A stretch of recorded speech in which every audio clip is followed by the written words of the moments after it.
The New York Post obtained a redacted portion of a handwritten letter the former president sent to his then college girlfriend, Alex McNear. Alex, eh? Back in 1982. A bombshell has just dropped and the internet is on fire. Tucker Carlson, the outspoken political commentator, has unleashed shocking claims about the Obamas, claims that could change everything we thought we knew. Imagine for a second if hidden LGBT truths about their marriage were finally exposed. Are you kidding me? This isn't just another rumor. The timing is suspicious and the revelations are explosive. So why is Tucker bringing this up now, and what exactly did he uncover? Buckle up, because this is about to get wild. Tucker Carlson's explosive claims rumors like these have surfaced before, but when Tucker Carlson speaks, the world listens. His words don't just echo, they ignite. This time the firestorm he has unleashed is unlike anything seen before. Millions are watching, analyzing, and reacting as his latest revelation threatens to unravel a story far more profound than anyone expected. Social media is in chaos, divided between those who believe Carlson has finally unearthed a long-buried truth, and those who dismiss his claims as nothing more than a desperate ploy for relevance. On one side, skeptics argue that this is just another manufactured scandal, a calculated effort to stir division and fuel controversy. On the other, believers insist that powerful forces have spent years burying this very truth, ensuring that the public sees only what they are meant to see. But the most pressing question remains, why now? Why, after all these years, has Tucker Carlson decided to pull back the curtain on such an explosive claim? It's no secret that Carlson thrives on controversy. His career has been built on exposing narratives that others shy away from, diving headfirst into the stories that shake the foundations of political and social structures. But this isn't just controversial, it's dangerous. This claim, if proven true, could dismantle an entire legacy, a legacy that has remained untouchable for years. Consider the timing. Barack Obama left office long ago, yet his influence in the political landscape remains undeniable. Michelle Obama has stepped out of the shadow of the First Lady title, emerging as a cultural force in her own right, an icon of grace, intelligence, and leadership. So why, after all this time, is Carlson digging into their past? Is this a personal vendetta, an orchestrated effort to tarnish their reputation at a moment when political tensions in America are already at a boiling point? Or is there something even more calculated at play, something deeper, something hidden in the shadows? And who stands to gain from this revelation? Carlson's words, whether viewed as fearless truth-telling or a calculated attack, carry undeniable weight. They have the power to shift public perception, to fracture long-held beliefs, and to push millions into questioning everything they thought they knew. But who is really behind this? Could Carlson simply be the face of a much larger agenda? A messenger delivering a truth that some higher power dares not articulate directly? The stakes could not be higher. The Obamas are not just former political figures, they are global icons. Their names are etched into history, and any attempt to challenge their public image is bound to be met with resistance. In today's era of information warfare, where truth and deception blend seamlessly, one thing is certain: a claim of this magnitude will not disappear quietly. Every word Carlson utters is dissected, analyzed, and weaponized, used by both his supporters and his critics to fit their own narratives. To some, he is a bold journalist exposing the elite. To others, he is a provocateur twisting reality for attention and influence. But regardless of where one stands, one fact remains indisputable: Carlson has changed the conversation, and there is no going back. But what if this is bigger than Barack and Michelle Obama? What if this isn't just about them, but about control? Who controls the truth? Who gets to decide what the public knows and what is strategically buried beneath layers of media silence? The lines between journalism and manipulation have never been thinner, and in an era where perception is just as powerful as policy, a single statement, carefully placed, perfectly timed, has the power to rewrite history. But what if this isn't just about the Obamas, but about who really controls the truth? Keep watching to uncover more, the secrets that shape narratives. It's never just about Barack and Michelle Obama. It's about the forces that shape public perception, the unseen hands that craft the stories we accept as truth. And to understand the weight of these claims, we must first examine the man behind them. Tucker Carlson spent years building a reputation as a fierce critic of the establishment, never shying away from controversy. From his early days in print journalism to his time at CNN and MSNBC, he searched for the right platform, until he found it at Fox News. As the host of Tucker Carlson Tonight, he became one of the most influential and polarizing figures in American media. Then in April 2023, Fox News abruptly announced his departure. The move stunned viewers, sparking speculation. Was it corporate politics? Fallout from the Dominion lawsuit? Censorship? Carlson himself didn't offer immediate answers, but one thing was certain, he wasn't going anywhere. Within weeks, he launched Tucker on Twitter, an independent show that quickly gained traction. By December 2023, he expanded further, introducing the Tucker Carlson Network, a streaming platform offering exclusive content. While originally intended for Twitter or X, technical setbacks led him to operate independently. In May 2024, he took another step, launching the Tucker Carlson Show, a weekly conservative podcast that skyrocketed in popularity.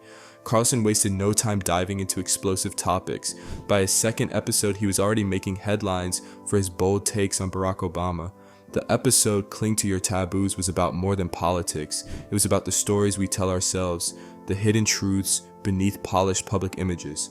Carlson framed it as an exploration of moral evolution, media manipulation, and past scandals, mentioning everything from Bill Clinton's affair to the carefully managed narratives surrounding powerful figures. But then, he set his sights on Obama. At first, it seemed like mere speculation. But what came next wasn't hearsay or rumor, it was straight from Obama himself. Pulitzer Prize-winning biographer David Garrow had uncovered a piece of Obama's past that had been locked away for years. Letters, private letters from 1982, written when Obama was a student at Occidental College in Los Angeles. These letters were sent to his then-girlfriend Alex McNear, and in them, Obama shared something deeply personal. He wrote about his inner struggles, his thoughts on identity and desire. One passage stood out where he admitted that he repeatedly fantasizes about making love to men, but only in the imagination. For a moment, let that settle in. This wasn't a claim from an anonymous source. These weren't secondhand accounts. These were Obama's own words penned decades ago, long before the world knew his name. And yet most people will never read them. The full text of these letters remains locked away, stored at Emory University in a private collection. Access is strictly controlled and available only to select individuals. Their secrecy has fueled endless speculation. What else is in those letters? Why are they hidden? The revelations sparked immediate controversy. Some see them as a glimpse into Obama's self-exploration during his youth, nothing more. Others believe they point to a much deeper, untold story. And that's the question lingering in the air. Is this just a personal journey, or is there something much bigger beneath the surface? Stay tuned.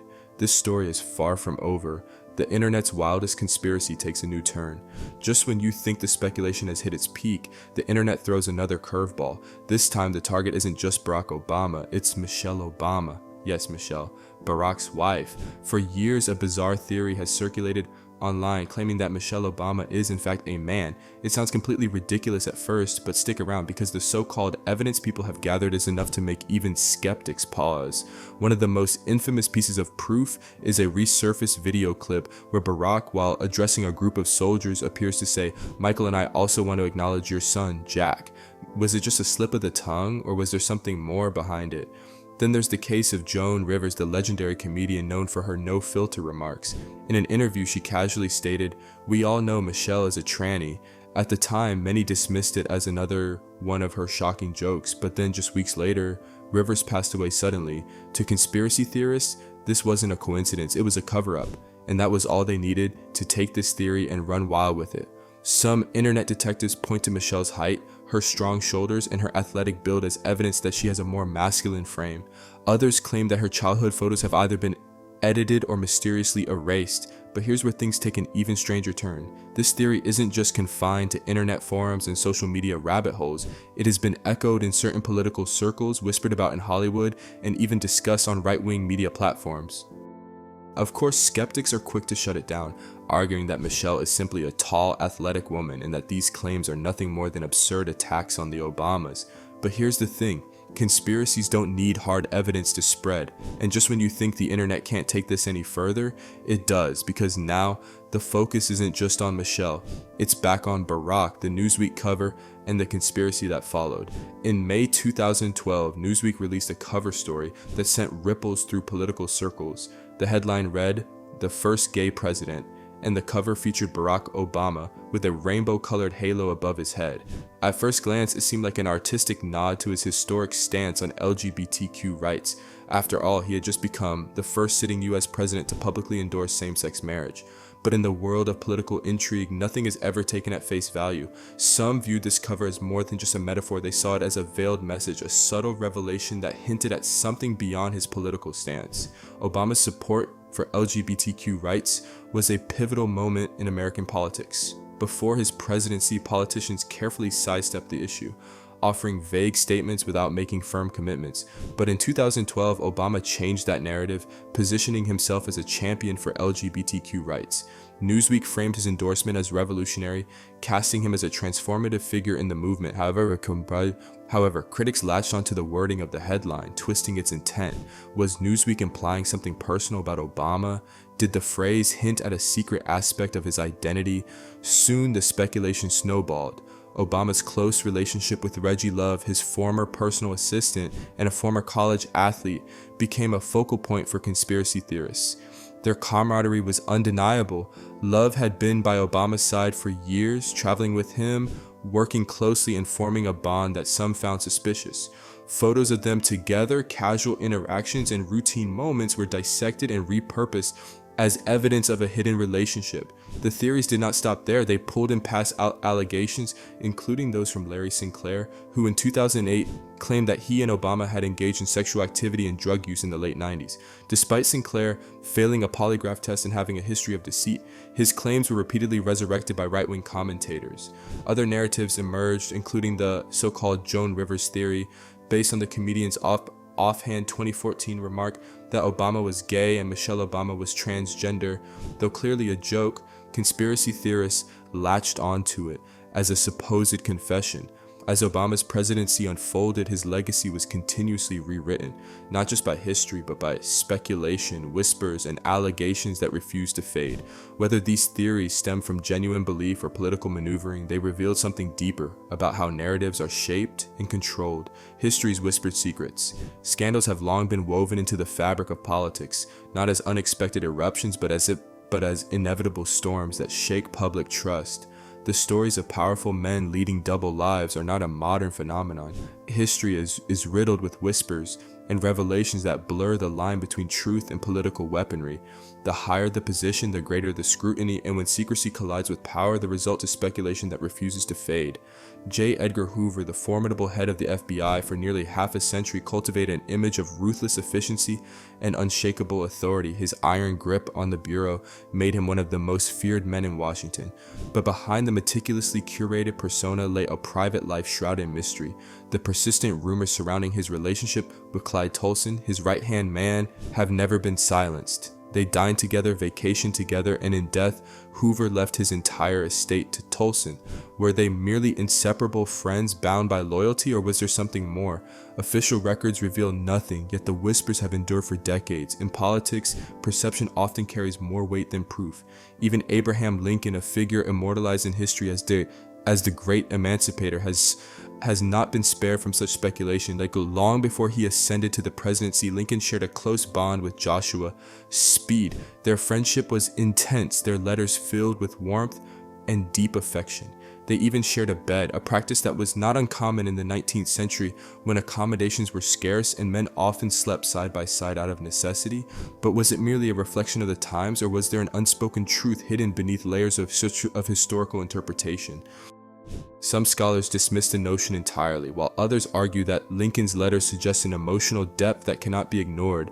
Yet, like Hoover's story, it remains an enigma, an unresolved question left to be dissected by historians and conspiracy theorists alike.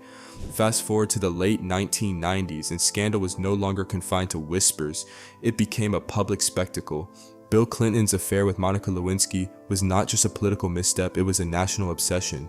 Unlike the ambiguous cases of Hoover and Lincoln, the evidence was undeniable. The impeachment trial, the humiliating revelations, and the media frenzy transformed the presidency into a soap opera.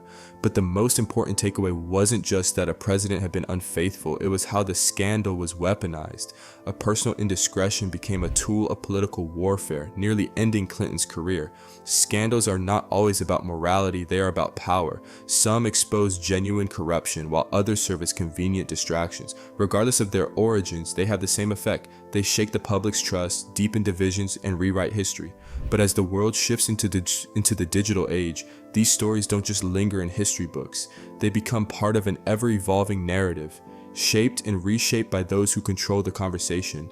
But what if scandals aren't just about morality, but power? Who wields it and who falls? Stay tuned to find out. The Power of Narrative. Enter Tucker Carlson, a man who understands the mechanics of influence better than most. Carlson does not merely report stories, he crafts them. Every segment, every pause, and every insinuation is designed for maximum impact. With his latest bombshell about Barack Obama, the world is watching, but the real question is, why now? Carlson thrives on controversy. His career is built on pushing narratives that mainstream media won't touch. His formula is simple. Take a shocking topic, introduce a layer of mystery, challenge the official story, and let the internet do the rest. The more people react, the more engagement he generates. In the modern media landscape, engagement equals power. His claims do not exist in isolation. They ripple across social media, fueling debates, igniting outrage, and keeping his name in the headlines. This is not his first time playing this game. He has done it before, and he will do it again. His strategy is clear. Take a figure of influence, question their past, and watch as doubt spreads like wildfire. He doesn't need airtight evidence. He only needs to plant a seed of uncertainty. The genius of his approach is that he doesn't have to convince everyone. He just has to make sure enough people start asking the right questions at the right time, keeping the cycle of speculation alive. And make no mistake, Carlson is winning. His departure from Fox News has only given him more freedom.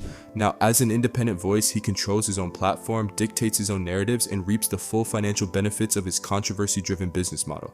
Every viral moment, every debated claim, every outrage response only strengthens his position, but this goes beyond Carlson. It speaks to the power of media in shaping public perception. Who decides which stories gain traction and which are buried? Who controls the flow of information? In an era where perception often outweighs reality, the absence of coverage can be just as revealing as the presence of it.